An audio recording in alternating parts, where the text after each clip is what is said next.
Welcome back to another SCP reading, dear researchers. Today we're going to be reading SCP-265, Black Volga. Now without further ado, item number SCP-265, Object Class, Euclid. Special Containment Procedures. Foundation Site 54, 109, and 110 have been provided SCP-265 specific sub-task forces in order to study SCP-265. Each houses a small fleet of tactical aircraft as well as agents trained in standard Foundation information gathering and interrogation techniques. Civilian cover stories and disguises are preferred. See document 265-B for further protocol. Local news outlets are to be scanned for signs of SCP-265, and teams are to investigate possible encounters. Specific protocol is to be arranged on an incident-by-incident basis. Agents are not to instigate violence towards SCP-265 until a better understanding of its nature can be ascertained.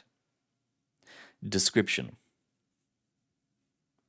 SCP-265 appears to be a Series 1 GAZ M21 Volga automobile, devoid of any license plating, logos, or other identifying marks. It is painted black with white-rimmed wheels and appears to be in pristine condition regardless of environment. Some accounts note that it has white curtains in all but the front windows. Note that the production of the GAZ M21 ceased in 1970, with Series 1 being produced between 1958 and 1959. SCP-265 is absent of human occupants and appears to travel under its own power. Other details vary between encounters. It's common for individuals to report that SCP-265 is silent while traveling, while others hear its engine idling for an extended period of time before noticing it nearby. Similarly, some encounters result in the vehicle leaving physical evidence such as tread marks on roads, while other encounters leave no physical traces. SCP-265 nearly always appears in scenarios which commonly elicit dread and paranoia in subjects, such as following lone travelers and idling in home driveways for a short while before driving off. SCP-265 has been encountered throughout rural Portland, far from urban centers but occasionally passing through small rural communities with populations under 500. It has been encountered at various times late in the day, with confirmed encounters having occurred at any time between 1829 hours and 0813 hours. And a footnote here, there have only been 2 confirmed encounters of the phenomena between 0900 and 1700 hours. SCP-265 normally moves at about 65 kilometers per hour, approximately 40 miles per hour, but has been recorded exceeding 400 kilometers per hour, approximately 250 miles per hour, in isolated instances. Addendum: Foundation capture attempt. At 2311, on a redacted date in the 2000s, a vehicle matching SCP-265's description was seen idling outside a Foundation-controlled weather station in redacted. After visually confirming the lack of human occupancy, a pursuit team including 1 helicopter and 4 high-performance off-road vehicles were dispatched from nearby Site 109 to follow and attempt to capture the vehicle. SCP-265 quickly accelerated to an excess of 200 kilometers per hour and showed an unexplainable degree of maneuverability. The helicopter continued pursuit until SCP-265 vanished into a densely forested area. The following search of the area found no trace of any vehicle, but incomplete human remains were discovered 4 kilometers away in a waterlogged area. Addendum: Similar phenomena. Given multiple concurrences of SCP-265 and human remains, and the similarity between their respective vehicles, it's possible that SCP-265 may be a variant or distantly related to phenomena observed in SCP-2613. Investigation into both anomalies is ongoing. Additional documentation.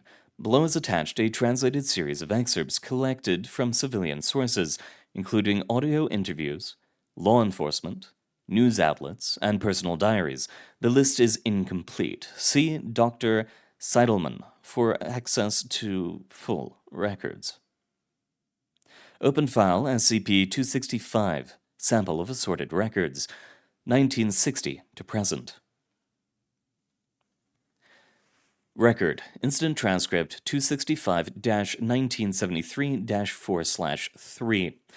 Recovered from police records of location redacted. Summary, an isolated event. Victim was taking a walk between villages in the late afternoon around 1300. A black Volga automobile with white rims appeared behind him and followed at a low speed. According to the civilian, the vehicle was unusually loud and accelerated to hit him, fracturing his leg as he dove for cover. He played dead as the vehicle completed a 3-point turn to face him again and waited for several minutes before it drove off. Civilian claimed that the interior was empty of any driver or passenger.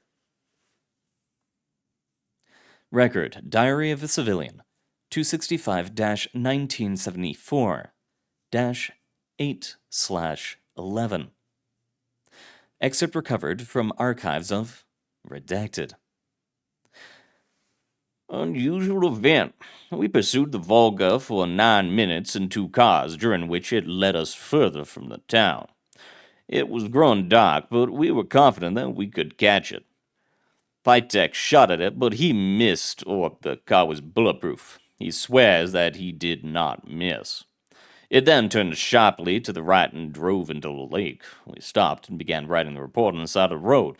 After 3 minutes or so, Gorky drew our attention towards the lake, and we saw lights emerging from the other side and red tail lights driving off into the woods on the far side. There are only 2 sets of tire tracks. We swear on the lives of our mothers that this is true, and myself and Gorky request to resign. Record, Audio 265-1982-7/31-917-1101. Recovered from police records of location redacted. The couple claimed that the vehicle, an unmarked Volga limousine painted black with white tires, appeared behind them while they were traveling. It followed them for several minutes before ramming them repeatedly and driving off. Neither could describe the driver, and both said the offending vehicle made no noises and left no tracks. Record, Diary of a Civilian, 265-1989-8/11. Excerpt recovered from archives of Redacted.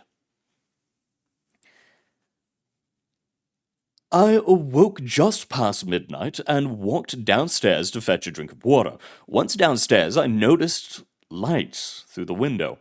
The car from a week ago was back at the end of the drive, by the street. Its headlights were facing the house, and it was idling loudly. I was afraid that somebody was out there, and I almost went to wake up Piotr and the children. But I couldn't convince myself to move. After 10 minutes, the car backed away and drove away. It looked like the car my grandfather had at his old shop, but black and brand new. I will tell the police in the morning. Record, Incident Transcript 265-1990-11/2. Recovered from police records of location redacted. On 10/29/1995, the citizen claimed to see an unconscious person in the back of a vehicle, fitting the aforementioned description of a black M21 Volga, and provided a description of the person's appearance. This was later determined to be very similar to Redacted, who disappeared from his house near the town of Redacted on the same day 41 years ago. Record, handwritten excerpt 265-1995-4/11. Recovered from the police records of location redacted. I woke up around 3 in the morning and saw a car outside my front door. It was a black Volga automobile with curtains and white wheels. I do not know why I got into the car. I just felt like I needed to get into the back seat, and so I did. I remember the door was heavy when I opened it, and the inside was clean and smelled like something familiar that I cannot place.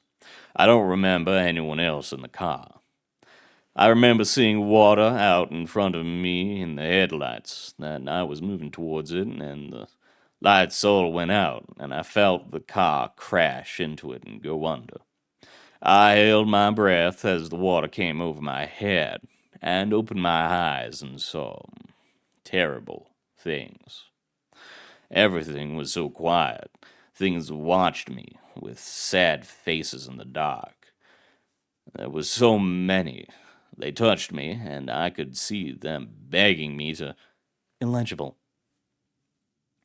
I remember screaming and beating the door, and the door opened, and I fell out into the grass.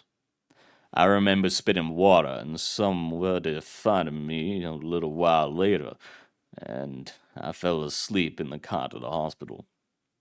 I'm so afraid. There were black rails and horses. They're waiting for everybody to come. A ship under everything else darker than anything, and the others are so sad. They want to touch and be happy again, but they're so far down, and it's so dark and cold. They can't come back. And there we have it. Well, I'm not sure how exactly to describe it, but at the very least, it is a black Volga with white wheels. I would love to know more about this, but until the researchers can get their hands on it, or we can start getting trackers on it or something, we're just going to be at a loss. Thank you very much for coming, dear researchers. It has been an honor reading for you. Good luck out there, and I hope to see you all later.